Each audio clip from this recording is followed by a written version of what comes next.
Hi, hello, வணக்கம். எல்லாரும் எப்படி இருக்கீங்க? இன்னைக்கு சாட்டர்டே விலாக் தான் பார்த்துட்ருக்கீங்க. சாட்டர்டே காலையில எந்திரிச்ச உடனே உழவர் சந்தைக்கு தான் கிளம்பியிருந்தோம் நானும் அவரும்.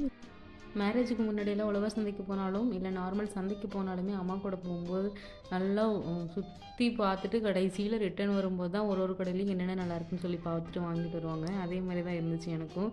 அவங்க கிட்ட பண்ண ப்ராக்டிஸ்லாம் இங்க தான் எனக்கு யூஸ் ஆச்சு. இன்றைக்கி எங்கள் சின்னத்தையும் மாமனாரும் வரேன்னு சொல்லியிருந்தங்காட்டி அவங்களுக்காக தான் லஞ்ச் ப்ரிப்பேர் பண்ணியிருந்தோம். லஞ்ச் சாப்பிட்டு ஈவினிங் ஸ்நாக்ஸுக்காக டீயும் போண்டாவும் சுட்டுக்கிட்டோம். சூப்பராக வந்துருந்துச்சு கிறிஸ்பியாக. ஈவினிங் டீ எல்லாம் குடிச்சிட்டு ஸ்நாக்ஸ் எல்லாம் சாப்பிட்டுட்டு கொஞ்சம் வெளியே கிளம்பலான்னு சொல்லிட்டு ரேஸ் கோர்ஸ் தான் போயிருந்தோம். என்னடா எப்போ பார்த்தாலும் ரேஸ் கோர்ஸ் போகிறோம் அப்படின்னு சொல்லி நினைக்க வேண்டாம். ஏன்னா ரேஸ் கோர்ஸ் போனோம்னா அவ்வளோ பீஸ்ஃபுல்லாக இருக்கும். நிறைய பேர்த்த பார்க்கலாம், நடக்கலாம், என்ன நினைக்கிறோமோ அதெல்லாம் பண்ணலாம். கொஞ்சம் நேரம் டைம் ஸ்பெண்ட் பண்ணலாம், ஜாலியாக இருக்கும். அதனால் ரேஸ் கோர்ஸ் போயிட்டு கொஞ்சம் நேரம் டைம் ஸ்பெண்ட் பண்ணிட்டு ஈவினிங் நைட் வீட்லேயே வந்து டின்னரெல்லாம் முடிச்சுட்டு தூங்கியாச்சு. தேங்க்ஸ் ஃபார் வாட்சிங்.